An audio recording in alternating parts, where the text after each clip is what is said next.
Welcome, friends. This is James Corbett of CorbettReport.com. You're tuned into the Geneva Business Insider for the month of December 2014. And as always, we're joined by our lovely and talented co-host, David L. Smith of the Geneva Business Insider blog, genevabusinessinsider.blogspot.com. But not as always, he is not joining us from Geneva today. He's out and about on a business trip at the moment. So may whatever gods you believe in honorably favor the hotel Wi-Fi enabled Skype connection that we're talking through today, but it seems to be all right at the moment, and I'm glad about that. David L. Smith, thank you so much for joining us once again. Yeah, it's good to be back, and maybe I should be reserving the domain name CaymanBusinessinsider.com. We'll see. There you go. Sounds suitably shady. I mean, no, I'm just kidding. All right. Well, okay, let's get straight into today's news. As always, we have so much to talk about, but this month in particular, I saw a number of different gold-related stories that I wanted to get your take on, starting, obviously, with the Save Our Swiss Gold referendum results that just came in at the end of last month. And for those of you living under a rock, yes, the Swiss overwhelmingly voted against this initiative, which would have mandated a 20% gold reserve for the Swiss franc. And it wasn't even close. 78% voting against something that, as Zero Hedge notes, even the Associated Press termed this protecting the country's wealth by investing in gold. But apparently the Swiss weren't interested in that. Kind of strange for such a gold crazy country in many ways. But anyway, of course, why would you listen to me babble on about this result when we have an actual Swiss resident? David L. Smith, your take on what actually happened there with that referendum? I think, first of all, I'm disappointed with the result because, as we all know, the way the system works is that central banks control more or less what goes on, and the mechanism for doing that is being able to create debt, being able to manipulate interest rates, being able to manipulate liquidity. And, of course, they would not want to give any of these things up. Now, the Swiss population are, generally very, very good at, going out and voting for things that they believe in. I mean, even on rainy Sunday or snowing Sunday afternoons, they will turn out in pretty large numbers to express their democratic views. So when we see a result like this, one has to say, why? To me, in the last few weeks leading up to the vote, there was an enormous amount of effort made by the Swiss establishment and the central banks to make sure that the public was indoctrinated with the idea that all these things were bad for the Swiss economy. It would create strictures on what the central banks could do, which you and I would think was exactly the desired purpose. But for people who are not particularly too well informed about it, they read and listen to all this and think, oh, well, maybe that's bad for the country. The Swiss National Bank Act, I've forgotten the name of it just for the instant, but it basically starts off by saying that the Swiss National Bank should always act extremely clear that that is not what has happened. From day one, when you start going down to zero interest rates, you are prejudicing savers. You're favoring people who are on the speculative side of markets by providing them with low interest rate money. You're favoring a real estate bubble, which is the Swiss central bank is seriously concerned in. And you're also allowing the situation where there's a vast amount of money that has been printed in order to buy euros and sell Swiss francs to weaken the currency. So it means that the savers are penalized 2 times over by the central bank's manipulation, by weakening deliberately the exchange rate and providing them with no income on their capital. So this is a disgrace which people happily brush under the table and ignore. The other aspect of it, of course, is that the people who are members of the board of the Swiss National Bank and who propagate these stories are the usual suspects. They're all kind of economists from the big universities in Switzerland who are all sitting in more or less tenured positions and appointed to these boards as they are to several others. And Switzerland is run by a very small mafia of families and a very small mafia of more kind of business and economic elites than you'd say political elites, because the politicians are just pretty much of a joke. So all of these things combined create a situation where the average Swiss, who actually still very much believes what he hears on television, because by and large, on most subjects, things are relatively truthful. So when the big lie comes along, they don't really realize what it is, and they go along with the party line, and they say, well, the head of the central bank must be right, the Minister of Economics must be right, the board members of the central banks must be right, the other investors in the central bank, who include all of the main cantonal banks who have representation on the board, these are the local heroes, if you like, of the financial establishment. It must all be right. So there's an acquiescence in something where most people regard it as being above their level of knowledge to actually question what they're being served up with as a prepackaged, let's call it fact in inverted commas, and hence the vote failed. A few months ago, I was very much in favour. I thought the vote would be much closer, but, there you are. That's democracy, and democracy, like justice, sometimes can be blind. It certainly can be, and especially, as you say, when the entire establishment throws its weight behind one side or the other right before the election takes place, as we saw with the Scottish referendum that we covered last time. But let's talk about some of the implications of this. As I understand it, and I'm not at all clear on this, so please correct me if I'm wrong, but the Swiss franc is on an effective euro peg, where the Swiss National Bank has decided to maintain a minimum exchange rate of 1.2 francs to the euro. I assume if this had passed, it would have been very difficult for the SNB to maintain that peg because of the gold reserves that it would have had to have accumulated in order to maintain that. So I'm assuming that this is favorable to the establishment, which of course always wants its ability to basically print as much money as it wants. Are there any other sort of ramifications for this vote with Swiss-EU relations? No, I would have thought once again what has happened is the Swiss National Bank has played the party line of the other central banks, but what it does do is it points once again to the fact that there are parallel forces which are running our pseudo democracies, and you start at the top of the pile with the Bank of International Settlements, which is in Switzerland as well. Then you have all the other central banks. They all work in very effective coordination, whereas the politicians are in disastrous lack of coordination. And the people who are sitting in the Swiss National Bank and others, whether you like them or not, are usually pretty smart, whereas our politicians are, generally speaking, slimy dummies who follow the guidance that they're given and whoever they think is going to help them get re-elected.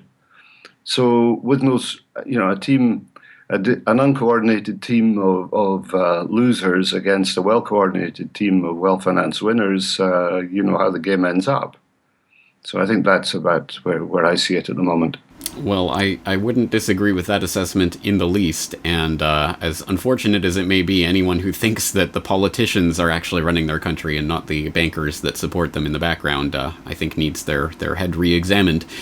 On that note, as you say, the central banks make some important decisions and sometimes some surprising decisions. And one that we're going to highlight next is one that I think took myself and I think most of the people that I was around at the time in the Netherlands by surprise, which was the Dutch central bank's sudden surprise announcement near the end of November that they were repatriating 122 tons of sovereign gold reserves from New York to Amsterdam, which raises the amount of the Dutch central bank's gold holdings in Amsterdam to 31% of its reserves, up from 20%.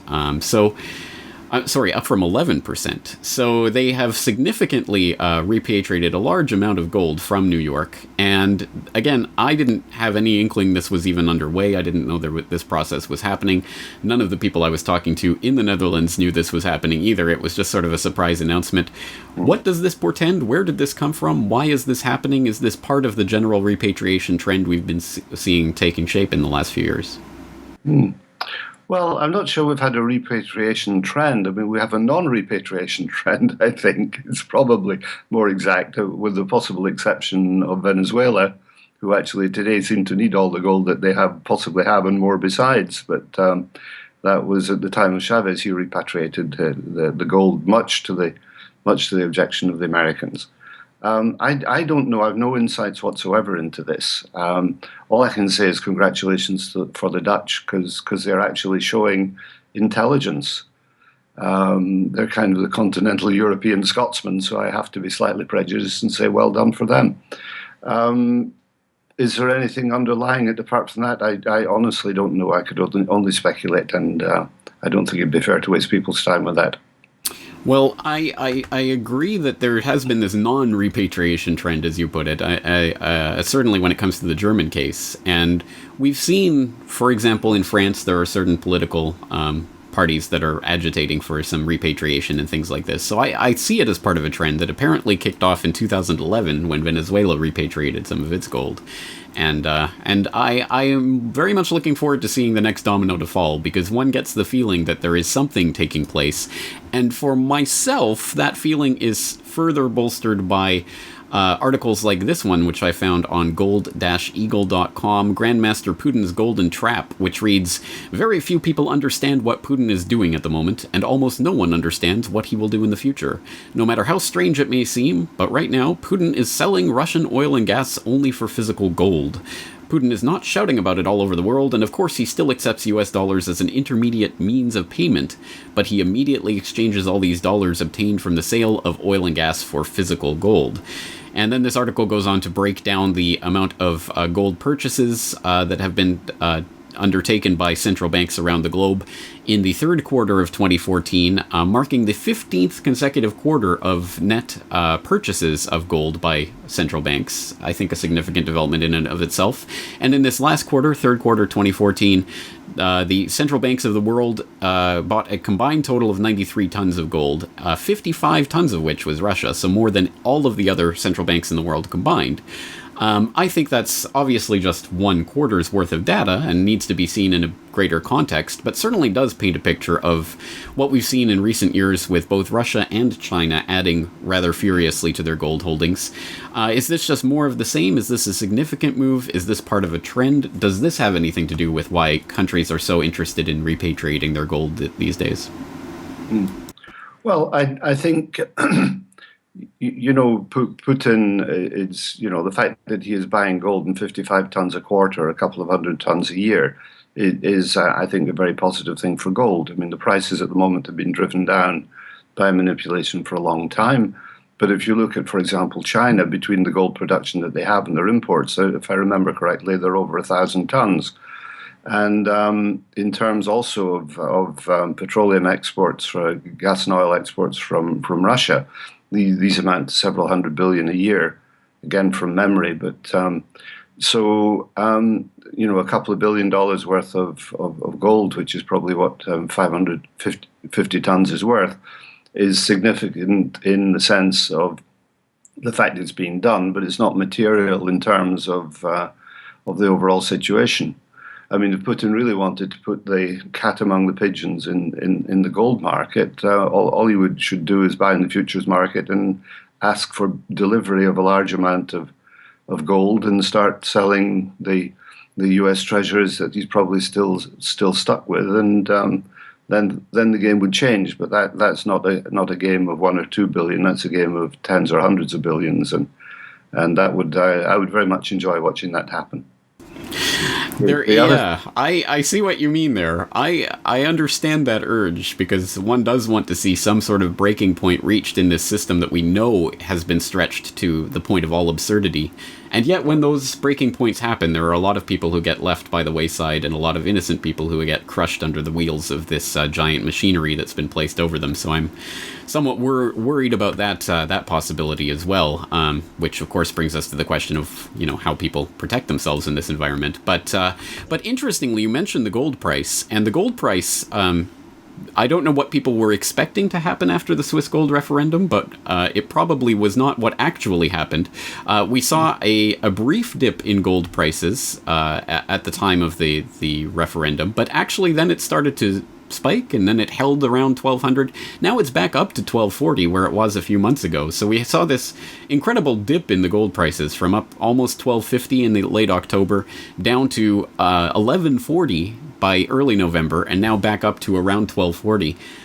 Quite a big dip and rise in gold. Is this related to any particular cyclical moves, any market forces? Is this all manipulation? Does this have to do with the gold referendum? Does this have to do with repatriation? Is it a combination of these factors? What's the dominant force driving this this current spike and rise? Well, I think it's interesting to note that just preceding the Swiss gold election, the voting, not election, the prices dropped significantly. And I put this down to manipulation. I mean, the price of commodities is manipulated on a daily basis. Oil, gold, it doesn't matter what you name. There's nothing in the system that is not manipulated. So I don't put all that much store by this. I mean, I don't, as I say, I don't have huge insights into day-to-day trading, but it's very obvious that the trends that take place are contradictory to what should be normally happening in the marketplace. And perhaps we talked about gold. You perhaps want to touch on the Ukraine and Libya at the same time. Let's do that. And I have a story here from Zero Hedge. Ukraine admits its gold is gone. There is almost no gold left in the central bank vault. So this is a story that relates to a story that I believe we've touched on. I know I've covered here on the Corbett Report, which was this idea that that has been floated around. There was some unconfirmed reports that the Ukrainian gold was basically flown out of the country in a secret nighttime flight around the time of the new coup-installed government taking over. And there was a lot of speculation at the time that basically this was the price of Ukraine's liberation was handing over the gold to the Fed.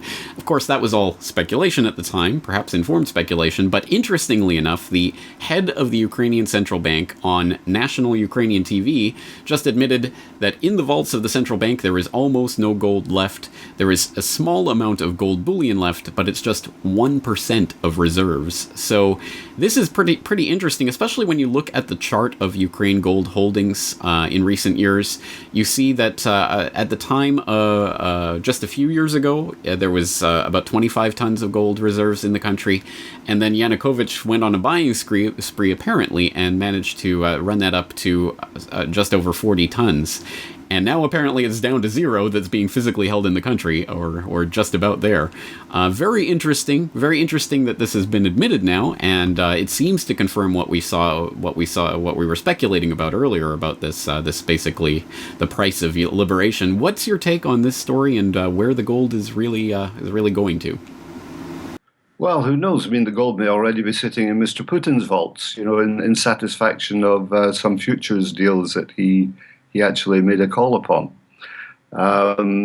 My take on this is the same as in Libya. When the West came into Libya, the first thing that disappeared was Libya's gold, and I have a very strong sense that the only people capable of actually taking that would be the NATO forces. I mean, you and I couldn't walk down to the central bank and get it out of the country, so it had to be done at the point of a very big gun, and the only people wielding the guns big enough at that time were NATO. So, of course, that appeared in the paper that Libyan gold disappeared, and then, of course, there's no more articles in the manipulated Western media about where that has actually gone. It's we talk about the Great Train Robbery as being a huge heist, but, stealing an entire country's gold reserves is an even bigger heist that is not reported on. So then, if we look at the Ukraine, I mean, it's just par for the course. I mean, the powers that come in, the IMF comes in, they say, all right, we'll give you a pile of paper money and a load of debt to subjugate your population for the next couple of generations. But by the way, we need to, as a sign of your goodwill, to have something tangible in return. And we can't actually, from one day to another, asset strip your country. So the best thing we can do is take your gold. So the gold just disappears overnight. The central bank is all very happy. The finance minister's happy. Mr. Yatsenyuk is delighted, probably. Mr. Poroshenko, all of them get a percentage in this wonderfully uncorrupt world that we live in. And, then there's they're very restive, but what the hell can they do? It's all gone, as they say in Italian, chi è dato è dato, chi è preso è preso, which means, who is given and who is taken is taken. I mean, it's as simple as that. And then, of course, when the gold ends up in the hands of these other people, if there's a shortage of physical gold that can no longer be satisfied out of the probably almost equally empty vaults in Fort Knox and the Federal Reserve in the US, then they've access to another pile of gold that they can keep the Ponzi scheme going for a little bit longer. And if on the other side of these trades there happens to be Mr. Putin who's trying to build up some physical gold inventories, Ukraine's gold could now be sitting in the Russian central bank for all I know. Yes, it really could. I mean, it could be anywhere at this point. It's such an interesting little story, and of course it's just a drop in the bucket on the bigger global scale. 42 tons is not a huge amount on the global scale, but for a country like Ukraine that is obviously suffering through the economic hardship that it is, that's a significant chunk of change, and well, we'll have to see what takes place from here, but let's not hold our breath waiting for the New York Fed to confirm that they are holding or not holding that gold. Zero Hedge has had a request in since March. I believe the Gold Antitrust Action Committee has also had similar requests in, and surprisingly, the Federal Reserve is not returning their calls. I wonder why. All right, well, we've touched on a number of different gold-related stories, but gold is not the only commodity of import these days. In fact, it may not even be the most important in the current geopolitical climate, because if anybody's been keeping track of the oil market, they will know that there has been some huge moves taking place in recent months, and we've talked about this again on the Corporate Report a couple of times in recent months, talking about the secret Saudi-U.S. deal to try to squeeze out some of the U.S. State Department's competitors by dropping the oil price. And, well, I mean, it certainly seems to be an effective strategy if you're taking a look at the Venezuelan bond market and what's happening there, the chaos and havoc that's happening in the potential default of Venezuela based on their plummeting oil revenues. And Russia also being, of course, similarly squeezed, as I just wrote about in my subscriber newsletter.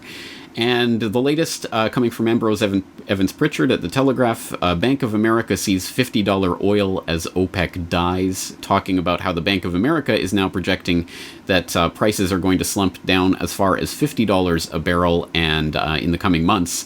And that is going to have a significant effect on the global oil markets, obviously, on the market for the shale gas that's coming out of the United States and its viability.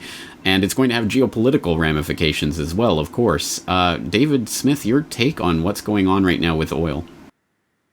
Well, that's a huge question, but it's what's good for one is bad for the other, I think, is about all you can say. I mean, if you look at it, there is a general slowing down of the world economy, and all of the basics which are required, for production or whatever else it is, construction and so on, the actual amounts of goods required are dropping. So if you look at the price of iron, you look at the price of oil, you take a country like China that's slowing down because basically the demand from the rest of the world is reducing, and then perhaps they've decided to build one less phantom city next year than they've done in the past. So there are reasons for the market price to be dropping. There's also a strong reason for manipulation of the price to make life as difficult for Russia as they possibly can. But Russia is not the most vulnerable to these moves.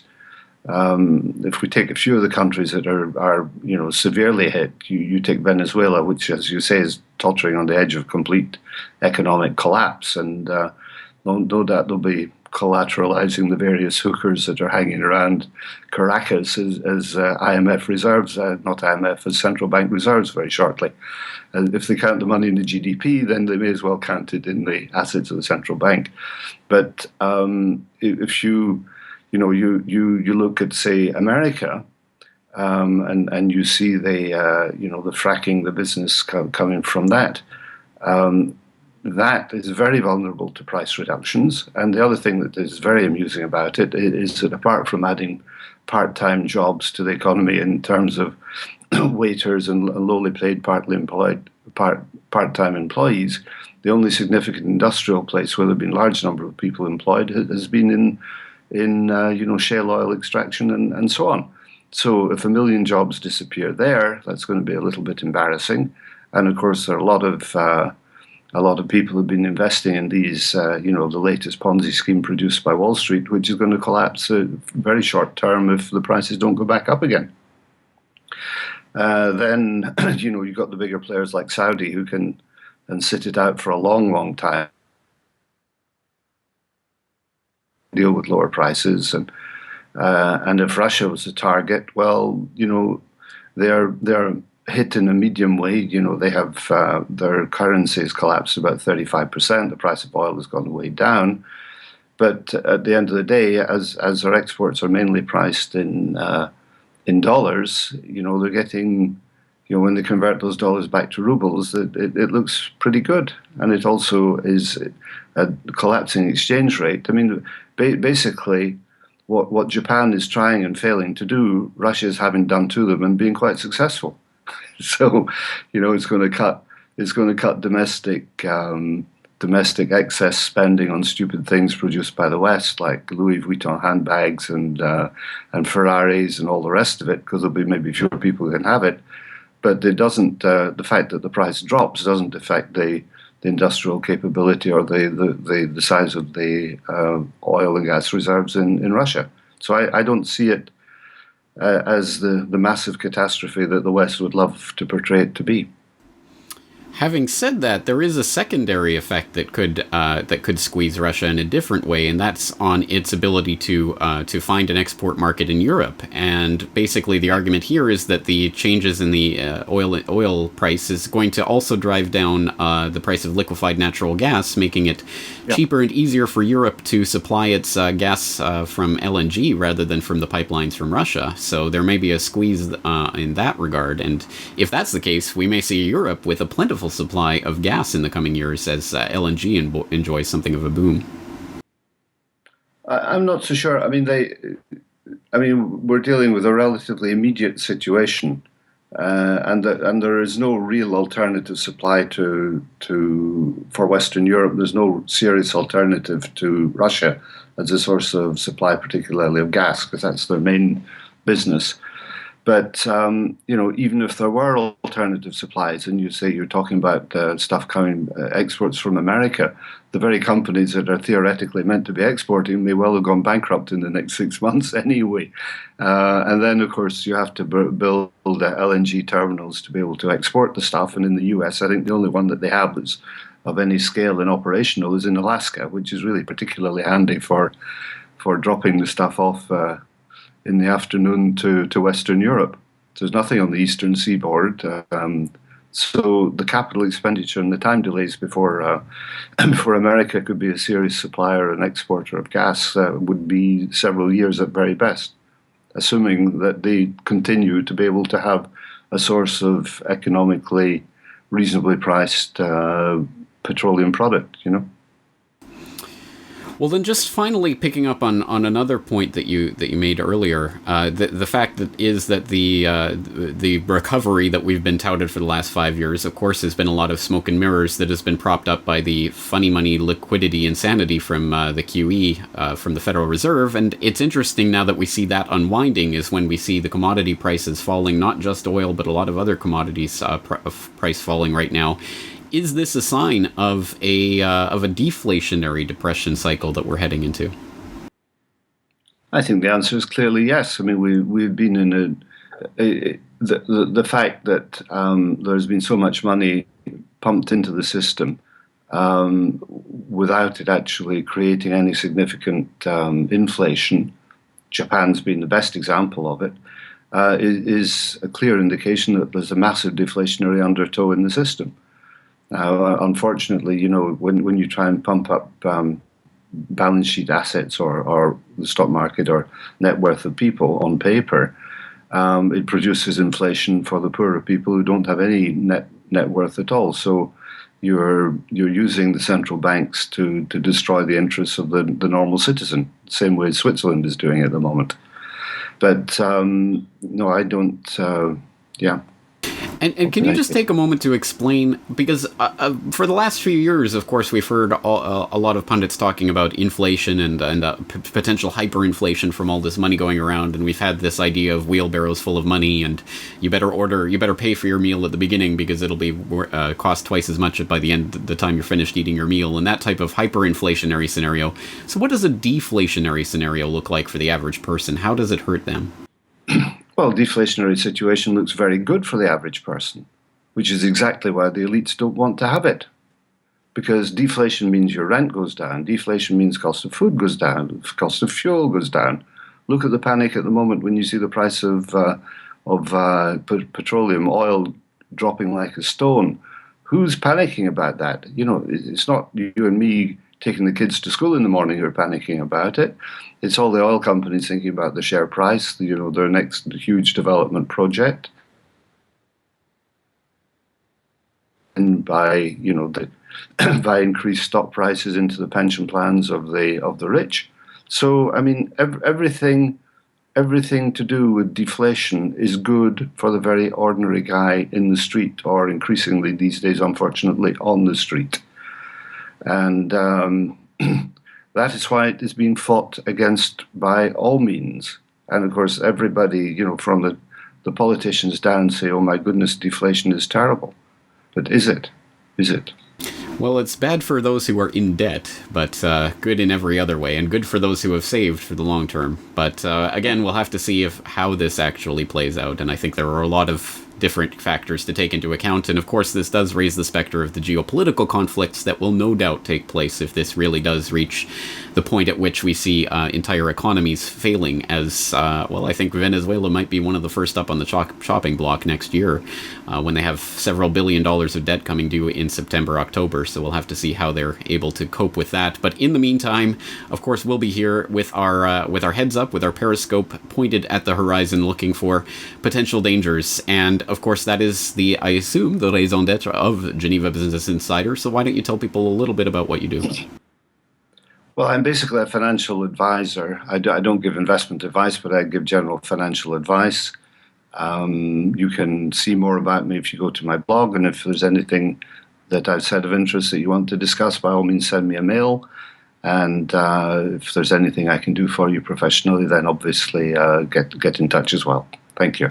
All right, excellent. Well, I can't believe it, but it looks like the hotel Wi-Fi connection is pretty much 99% good. So amazing technology at our disposal to get this information out to the masses. It's an amazing age to live in, and I appreciate each and every one of our conversations. David, thank you so much for joining us again. Thanks a lot. It's a pleasure as always, James. Thank you.